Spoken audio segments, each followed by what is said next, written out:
So I've been doing some research lately on the interesting part of Hollywood, that is things that didn't get made, movies that didn't happen, casting decisions that were almost made, shows that didn't happen. It's a weird world of whether things get done or not. And there's so much we're going to dive into on this special multi-part episode called the What If series. Me and my friend Dallen Powell, who's going to be a guest star on my show today, we're diving into all the weird stuff, like the infamous Nicolas Cage Superman movie, the Dwight Schrute spinoff that we never got, the Justice League Mortal movie that was supposed to happen in 2007, all that good stuff here on episode 17 of The Jet. This is the What If series, part 1. We're really excited. It was an accident. All right, we're here with Dallen, and he's wearing his Batman socks. I am indeed. But you can't see him. Yeah, they're pretty cool though. Yeah. So we got Dallen here with his Batman socks, and Dallen is a pillar of the Lego community. I wouldn't say pillar. I like Lego. We'll go with that. He doesn't work for Lego yet. Not yet. I'm applying. But we're working on I it. still haven't seen your collection, by the way. Yeah, it's quite extensive, I'll admit. Fairly expensive. So, as I've told you in my intro, we are diving deep on a really interesting category, the unknown, the what if, the alternate universe. So, because talking about, superhero movies isn't nerdy enough, we're talking about ones that didn't even happen. Yeah, the what ifs, the what might have been. So, when I was talking about making a podcast, I almost decided to make an entire podcast about that. And ultimately I decided not to because I didn't want to limit myself to like a genre or something.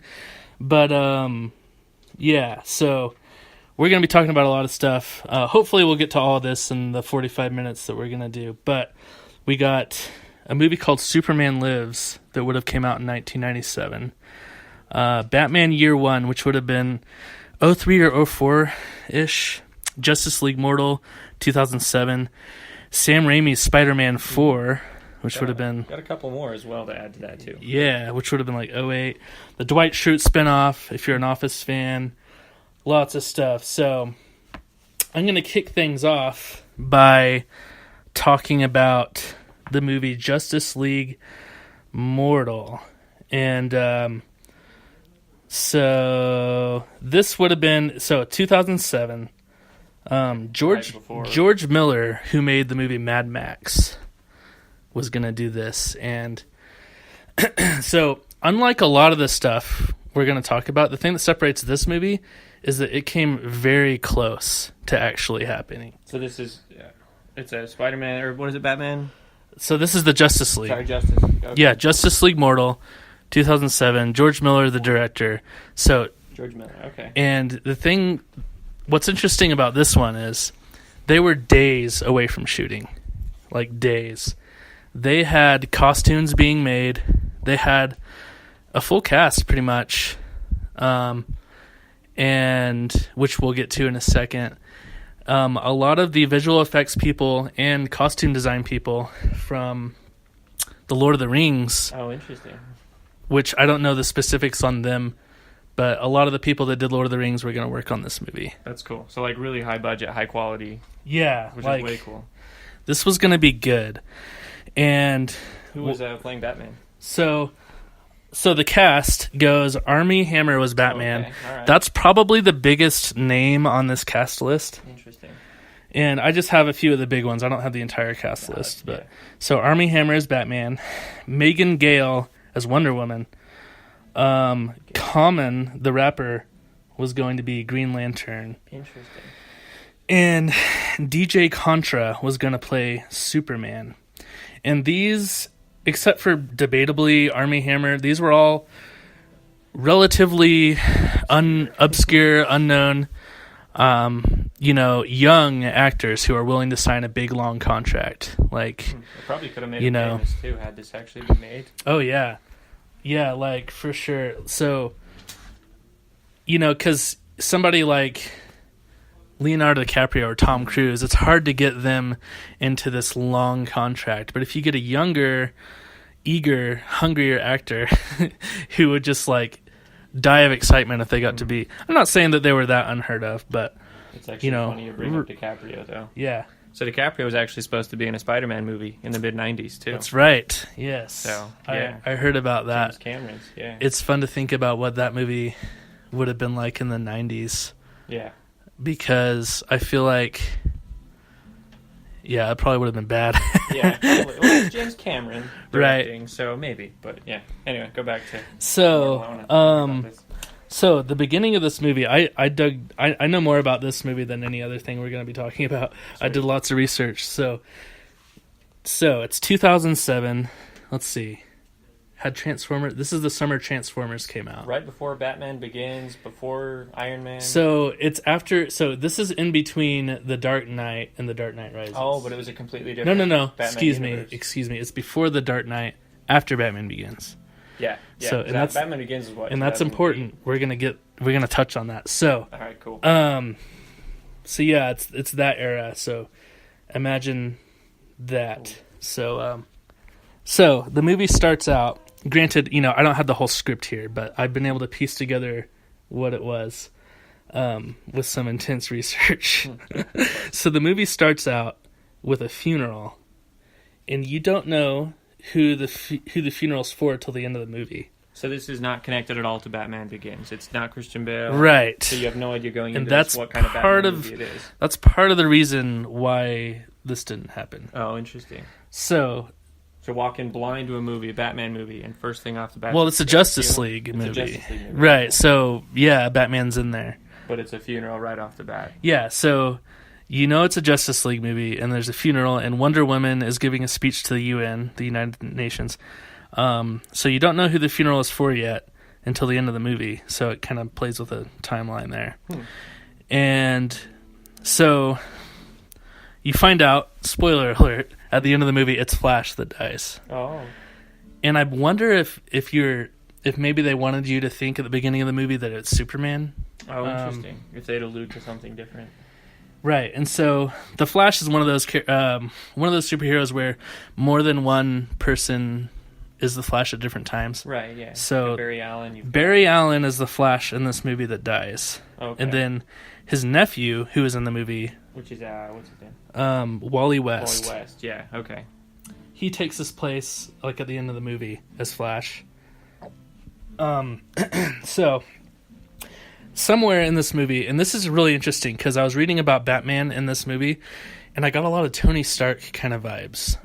So, this movie pulled from a lot of Justice League source material, and it stayed really true to a lot of things, which is what Marvel later did. Yes. But this movie was kind of going to do it first with the whole not being afraid of colorful costumes and what have you. The comic side without being cheesy. But the reason it reminded me of Tony Stark was that, in a lot of Justice League lore, Batman doesn't trust the Justice League, and there's conflict there. For sure. Because, he's Batman. Yeah. And he isn't the best team player always. No.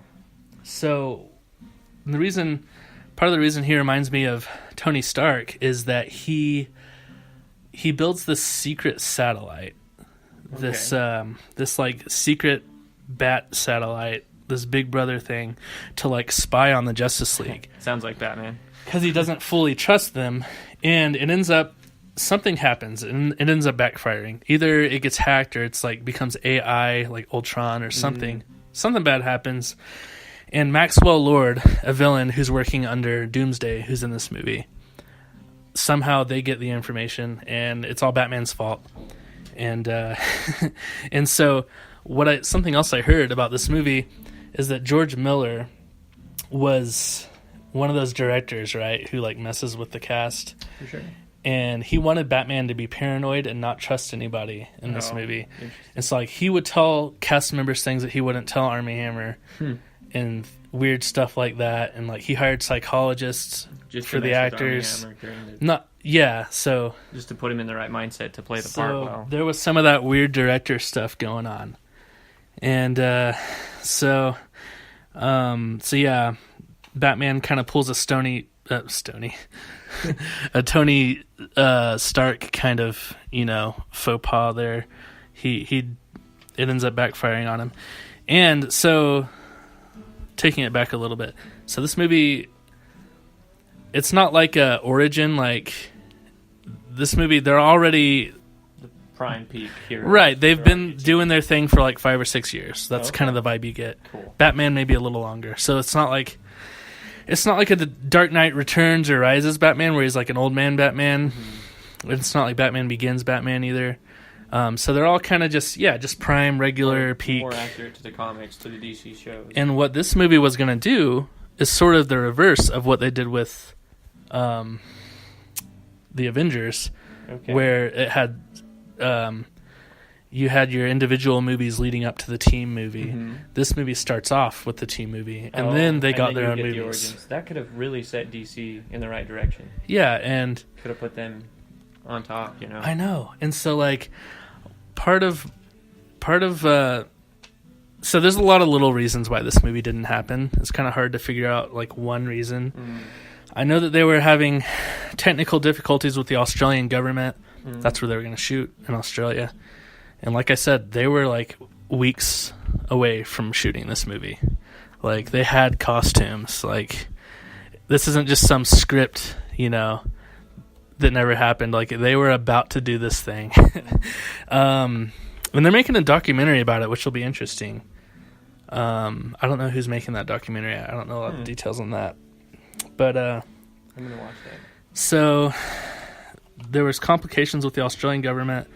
Warner Brothers didn't love the idea of like how they had the Dark Knight thing going on and having a different Batman. Christopher Nolan probably wasn't a huge fan of that. No, probably not. I've heard rumors that like he's part of the reason why it didn't. Probably not. I mean, I don't know. I think Warner Brothers just wanted to wait. Part of the reason that I heard was Warner Brothers wanted to wait till after the third Batman. They were like, makes sense. Yeah, they were like, let's get Nolan's movie trilogy out of the way and then do it. Yeah. Plus, and another reason DC is so behind. This is kind of my own theory. They were making plenty of money with Harry Potter for a long time. You're right. Yeah, it's like for a long time. Because DC is Warner Brothers. Yeah. Like when we're talking about the movies, let's get real. So for a long time, Warner Brothers' big summer movie maker was Harry Potter for a long time. For a long time, yeah. And I think if it wasn't for Harry Potter, they would have jumped on this sooner. And then who knows what would be happening in the movie landscape. Just imagine a world, though, where this movie did come out between Batman Begins and Dark Knight, and then Batman's trilogy ends, but we still get this universe going forward. Imagine where DC could be now if this was their first movie, their Avengers style. They could be 30 movies into a franchise like Marvel is. Yeah, that's so crazy to think about how many there are now. Yeah, well, it's like 23, but still. And one little detail I thought was cool that I left out is Batman had this sort of like leg brace technology stuff going on because he's not like old man Batman, but he's still been doing his thing, and like he's kind of like an injured, like kind of like what they did in Dark Knight Rises. Funny enough, with that leg brace thing. And it's interesting that it was gonna be like a reversal of the MCU, where they were going to start out with their big team up movie and then move on to the smaller ones. So that would have actually been really smart if you do the team up movie and then you do their origin movies, go back for a team up. It'd be the same thing, but just enough different that they would have been worth watching. Yeah. Instead of having this jumbled mess of movies they've had the last couple of years. Right. It would have been cool to see the parallels between the two. Yeah. It'd be a lot more heated, I think, between the two. I think you'd have a lot of fans that are both instead of more Marvel than DC. Yeah. As it is now. So, what do you got? So I've actually looked up Spider-Man. It's a little bit different, but so it's actually kind of funny. A lot of people don't know that there was actually a Spider-Man movie supposedly going to come out in the 1980s, which was going to be this terrible horror Spider-Man movie. They didn't understand the comics at all. Like late 80s? Like late 80s, mid to late 80s. Some studio acquired it, didn't really understand the character, and they were making a horror version. And then they ended up scrapping it because Stan Lee got involved and said, this is all wrong. So he got involved, said, no, this is how you do a Spider-Man movie, and they shut it down from there. See, if they're going to do that, they should have just done Morbius. Yeah, they should have, right? Yeah. Speaking of Morbius, they just cast Matt Smith in there. Matt Smith? Yeah. As Morbius? No, not as Morbius. Morbius is Jared Leto? Jared Leto is still in it. But Matt Smith is probably going to be the villain or the hero, maybe. Who's Matt Smith? He's the 11th Doctor, man. He's going to be in the new Star Wars movie, too. Oh, that guy. Yeah. Sorry, I'm not a Who head. No, you're fine. You're fine, dude. Okay. I didn't catch like half the names you said earlier. It's okay. So, all right. So, yeah, mid-'80s, there was going to be a Spider-Man movie. Got scrapped. Then in the mid-'90s, James Cameron acquired the rights to it and was going to do a movie to it, right? So he cast Leonardo DiCaprio as Spider-Man. He was going to make this whole thing. Arnold Schwarzenegger was actually going to play Doc Ock, which is really interesting. And there was actually going to be this weird, awkward, like, sex scene on a bridge. So this is 80s? This one's 90s. This one's 90s. Okay, sorry. So there was 80s and then there was the 90s. This was the Leonardo. So this one would have been before Titanic. This would have put This would have been Leonardo DiCaprio's role. Well, so they were going young Spider-Man. They really wanted someone young and athletic, someone that was, the pretty boy going forward that could be Spider-Man. And DiCaprio was that character. Crazy, because I had always heard of the Leonardo DiCaprio thing, and I thought that this was like Sam Raimi days. No, this was before. Long before. Years before. Okay. So this would have been, instead of the Sam Raimi, this would have started Spider-Man. It would have been DiCaprio for years. Do you know who would have been directing? This would have been James Cameron. Oh, that's right, you said that. So this was, the guy that did Avatar, the one that just did, I think Alita Battle Angel, was that one his? I guess. Yeah, anyway. But, like, this was going to be him. Dude, James Cameron would have, like... started the franchise, the superhero genre. He would have... Man, that was actually...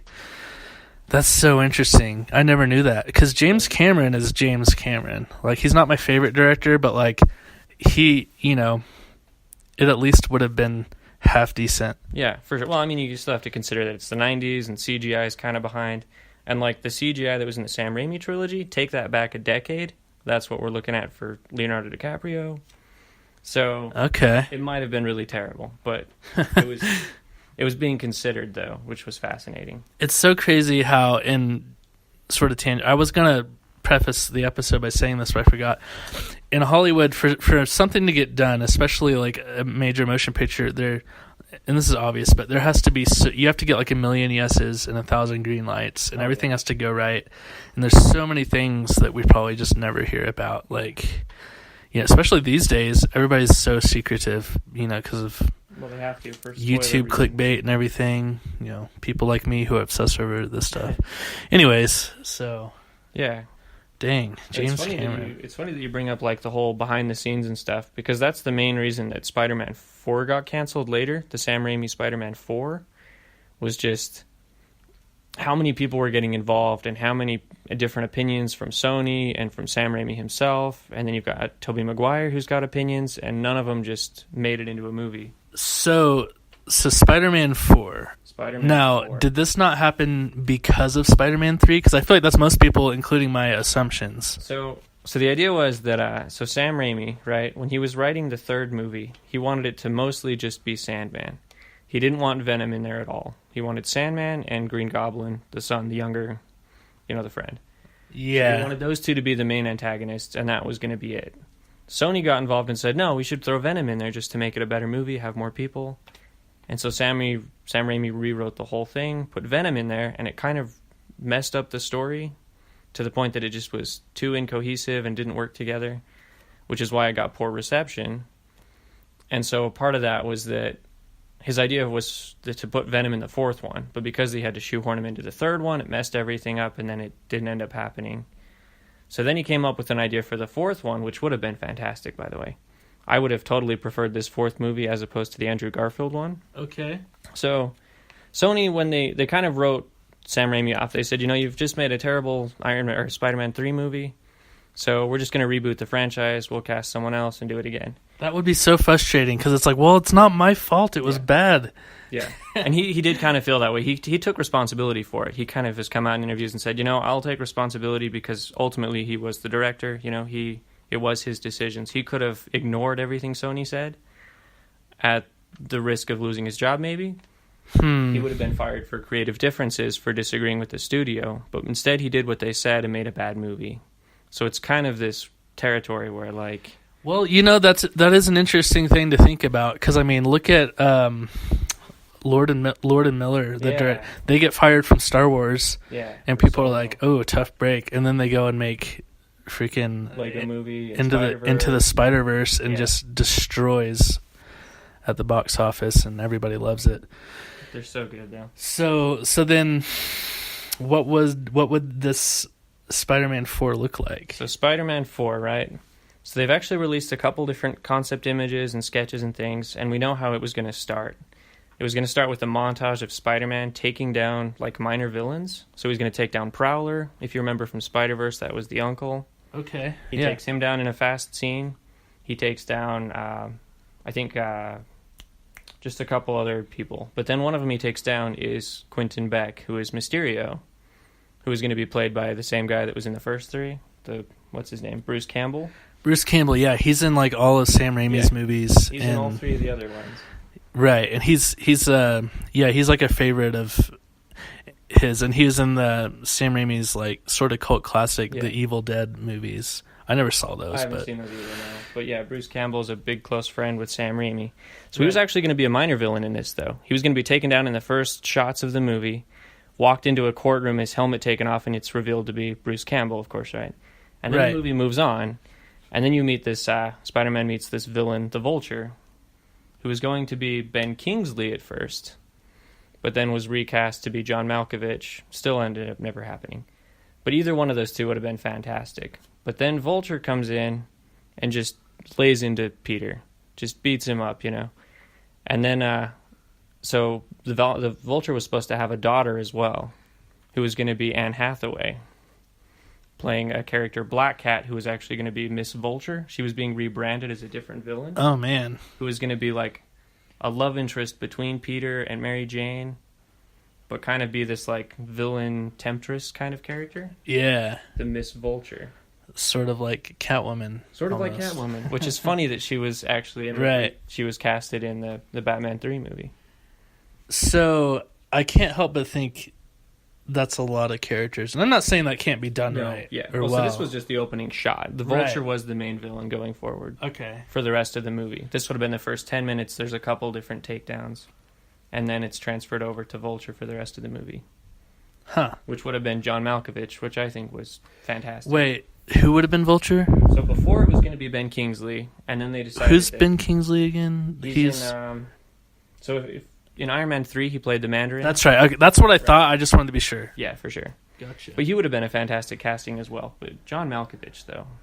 Who wants to see John Malkovich as the Vulture? Dude, I'll watch John Malkovich do anything. I love that guy. No offense to Michael Keaton, he did fantastic. But yeah, for sure. I love John Malkovich. Have you seen the Red movies?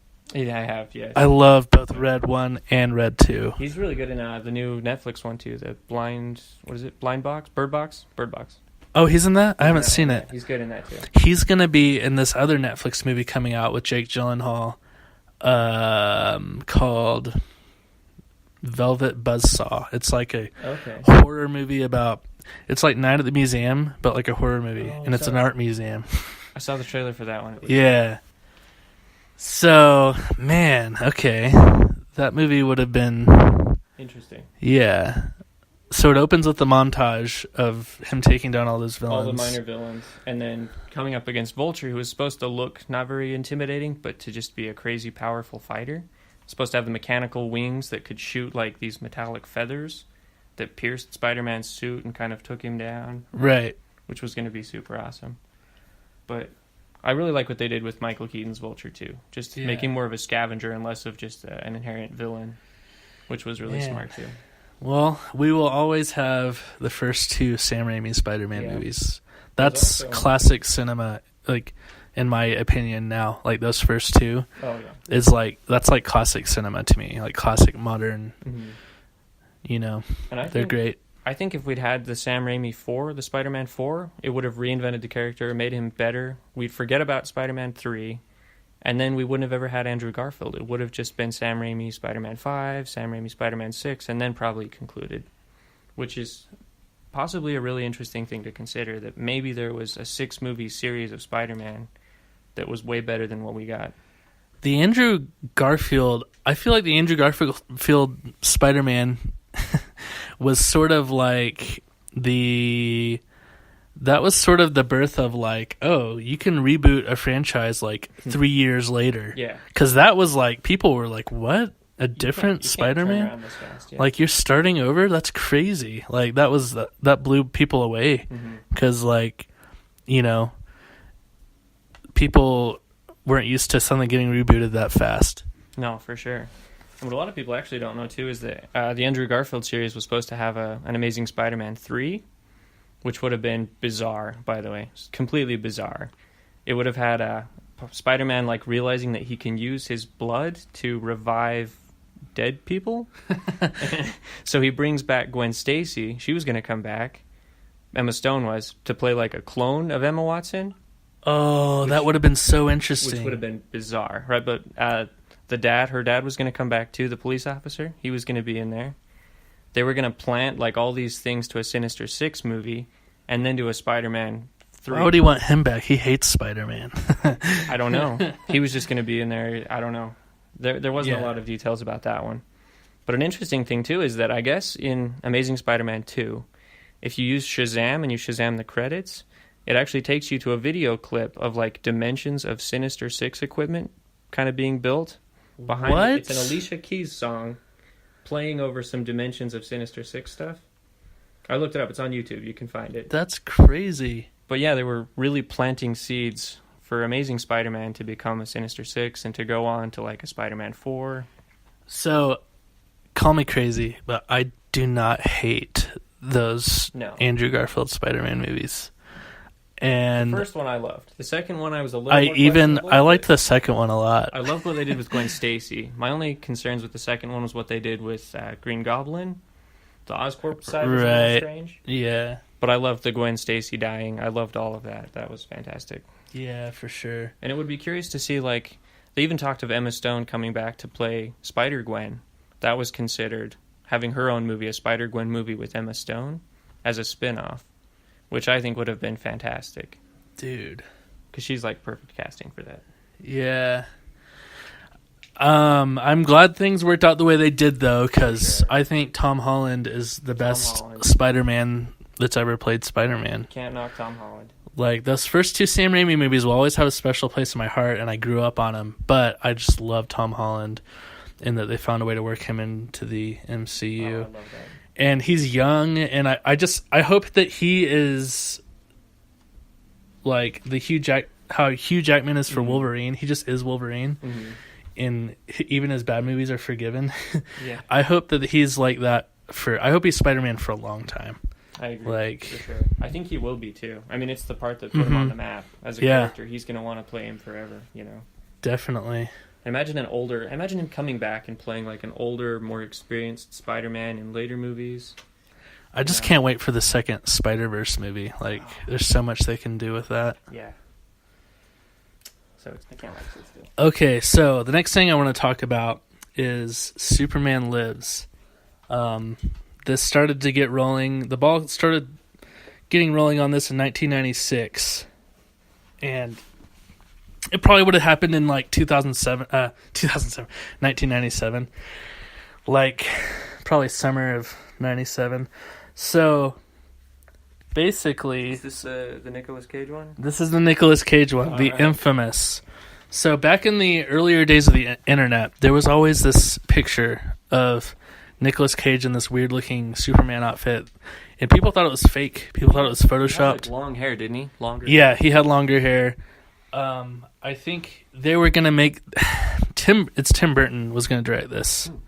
So okay, I'll get to that in a second. So the producer, whose name is John Peters, he actually sneakily like bought the rights to Superman without Warner Brothers knowing. Oh wow. So like Warner Brothers, they sort of timed out on their owning Superman without kind of knowing, and then somehow like he bought the rights and was like, hey, I have the rights to Superman. And they're like, no you don't. He's like, yeah I do. And they're like, oh crap, you do. So him and Tim Burton hire Kevin Smith to write this movie because he has a background in being like a huge comic book fan, And I don't know if he had written comic books at this point, but he's, definitely like a guy who knows a weird amount about comic books. So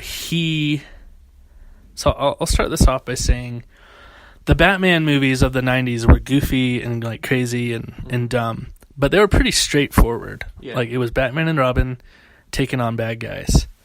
This movie was going to be crazy. Yeah. So John Peters, this producer, he's a weird dude. So he told Kevin Smith, the writer, well, at least the main writer, he had 3 rules for this movie. Mm-hmm. He said, 1, Superman can't fly. What? Yeah, he didn't want Superman to fly. So, okay. Oh, that's an interesting decision. And the second rule was he can't have the traditional suit. He's got to be in this like weird, like, non-colorful, like metallic, which they eventually changed their mind about from pictures. But yeah. The third rule was he has to fight a giant spider in the third act of this movie. Why? He just wanted to, like, that was his ultimatum. Okay. Yeah, so... That's bizarre. So Kevin Smith's just, like, torn because, on one hand, he's, like, super thrilled at this amazing opportunity to write a Superman movie. Like, he goes from being this little indie director to, like, getting a chance at, like, Hollywood royalty. Yeah, the fame and the fortune and everything that comes with that. But he has these weird rules, and he's like, man, like, this movie might suck.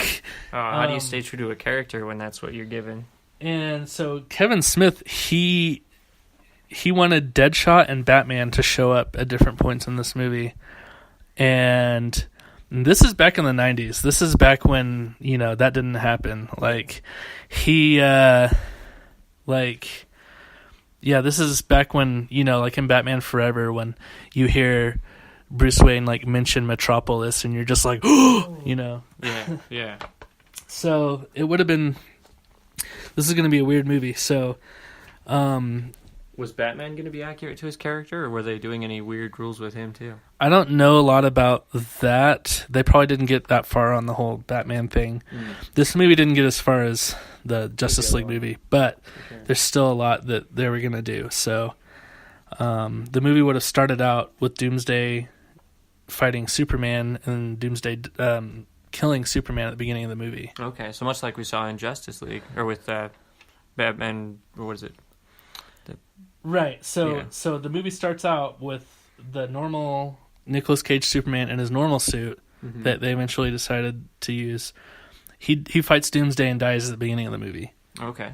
And what's interesting is this is like 96, 97. So yeah. The producers told the writers to watch footage of Princess Diana's funeral to get inspiration for Superman's funeral, because that's how he thinks people would react to Superman dying. Interesting. And so I don't know what exactly they would have done, but they were sort of going to pay homage to Princess Diana and her funeral by having a similar kind just of large and crowds feel and royalty / parade. Not parade, but like, well, yeah. Just the, I can see that being really cool. With all that. So, let's talk about casting. So, for Lois Lane, the front runner was Sandra Bullock. Oh, interesting. Which is a good decision. Courtney Cox was considered. She's on Friends. Okay. She's Monica. Okay. And then Julianne Moore, who that same year was in The Lost World. So she was kind of priming her career. Mm-hmm. Remind me, what else is she in? Which is interesting because she's like a redhead, so that would have kind of been like proto what we got in Man of Steel with Amy Adams. Yeah, for sure. And Chris Rock was thought about as playing Jimmy, the reporter. Jimmy? Yeah. Okay. Interesting. 90s Chris Rock as Jimmy. Yeah. That's awesome. That would have been cool. Yeah. He'd be good as a news reporter. Christopher Walken as Brainiac. Christopher Walken. That would have been Brainiac of all people. So funny. Is this going for comedy or serious? Because it might have come off as a comedy. I mean, not that there can't be any comedy, but it's Christopher Walken's not known for comedy. Nicolas Cage hasn't always delivered on comedy. I mean, he has. He's in a really good Coen Brothers movie, Raising Arizona. I mean, I haven't seen that. This movie would have been all over the place. I'm curious to see what it would have looked like had it actually happened. So Kevin Spacey as Lex Luthor. Kevin Spacey. And that actually ended up happening like 10 years later. Yeah. Interesting. He was a great Lex Luthor, by the way. Oh, yeah, like, I agree. for that tone and that universe, like, he was great. Yeah. He's great. Just made to play villain. I didn't like that movie at all. No. Superman Returns. I haven't seen that one in too long. But I liked him in it. So yeah, there was just there was too much disagreement, and ultimately, I think Warner Brothers just didn't like the script. Honestly, like it was going to be weird. And what's funny is, so the leftover money that didn't get used for this movie, which was a lot, it was going to be like the most expensive movie ever made at the time. Wow. So what did they do with the leftovers? They made the movie Wild Wild West. Is that the one with Will Smith and the alien western? And the big robot spider. Ah. The same producer, John Peters, finally got his spider. That's funny. And it's funny because Kevin Smith said in an interview, he was like, I saw Wild Wild West with, John Peters produced it. Mm-hmm. And I saw that big robot spider, and I was like, oh, that dude finally got his spider, man. He finally got what he wanted. That's hilarious. So, which, by the way, Wild Wild West is known as being one of the infamous Hollywood flops. Oh, yeah. Because it was like one of the most expensive movies ever made, and it was supposed to be huge. They had Will Smith doing rap songs for it, and for whatever reason, that movie just didn't do well. I've never seen it.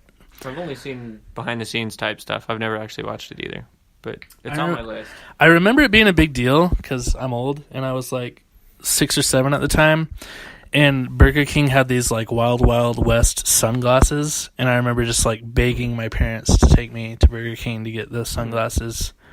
And but I never even saw the movie. Yeah. Must not have been good because like nobody ever talks about it. What year was this one supposed to come out? What year did Wild Wild West come out? 97. So yeah, kind of around the time of like Men in Black, actually, same year, wasn't it? Yes. So this is at the height of Will Smith's kind of 90s prime, and just huge big budget movie that didn't do well, and sad day. Yeah. It's just crazy to think about because I know if they made that Superman movie, I would have, being like 7 years old, I would have been all about this movie. Oh, yeah. I mean, maybe not now, looking back and watching it. It might have been terrible. But. I was huge fans of the Batman movies at the time, and I didn't know why my dad never wanted me to rent them. Like, I haven't watched them since I was a kid. And now I understand. Like, every time we would go to Blockbuster, I'd be like, Dad, can we get Batman and Robin? And he'd be like, no. Like, every time. But now we've got some good Batmans, Batman Begins. Yeah. The Dark Knight trilogy. Yep. My dad loves those, so he'd watch those any day.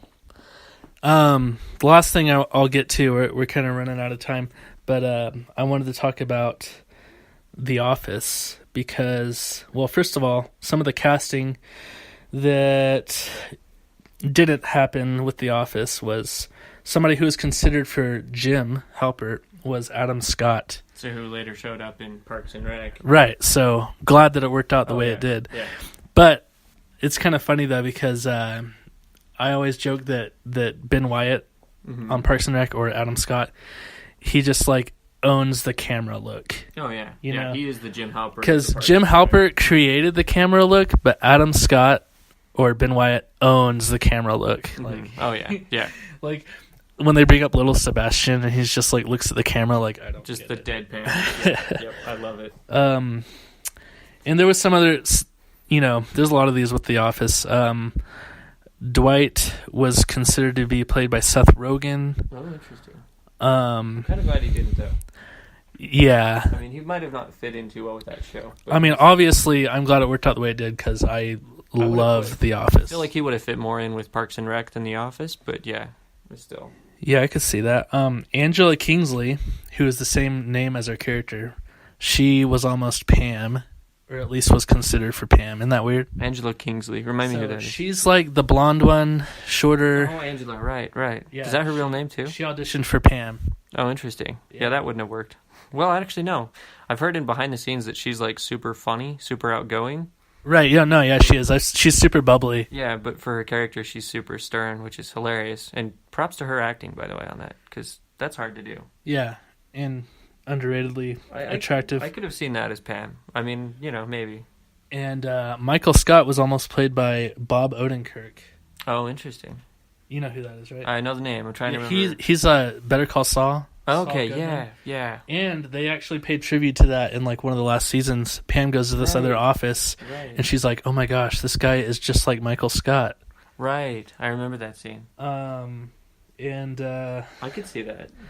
And in the last season of The Office, I think it's the last season, there's an episode where like you see Dwight's farm and you like meet his family, and it's really weird because it's basically a pilot episode for a possible spinoff for Dwight. Mm-hmm. But you don't know that as a viewer, and so you're like, this episode is really random. Yeah, I'm trying to remember that episode, because I remember watching it and remember hearing that it was going to be a pilot, but I can't remember. Yeah, which is really clever for a show to be able to, sneak a pilot into their own spin-off. Yeah, so I wish we would have gotten that, because that would have been a good show. Yeah, I think everyone would have watched that. Even if it was just like a miniseries, just like 6 episodes, it still would have been great. Just like a single season on Netflix, just Schrute Farms. Yeah, I'd watch it for sure, hands down. Yeah.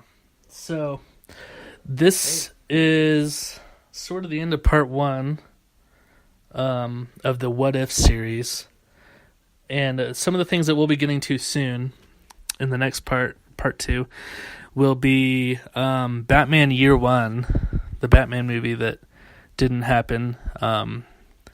That if that movie did happen, we might not have gotten the whole Dark Knight trilogy, and some other things like Bill Murray almost being cast as Tim Burton's Batman back in 1989. He was heavily considered for it.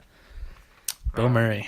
So I found out there was going to be an X-Men Origins Magneto movie, so maybe I'll talk about that. Really? That's funny, because I actually used to want that. Yeah, it was considered. I mean, they worked it into first class, but it was going to be its own movie, so right. I might do a bit more research on that and talk about that next time. Nice. Well, it has been a great episode. It's been a few weeks. So, like I said, this was part 1. We got a part 2 coming up soon, where we're going to discuss much more. Yeah, we'll have to. There's a lot to talk about. So a lot of what ifs and a lot of what could have been. So yeah, hopefully this keeps going. And it will. This has been episode 17 of The Jet. Thanks for listening.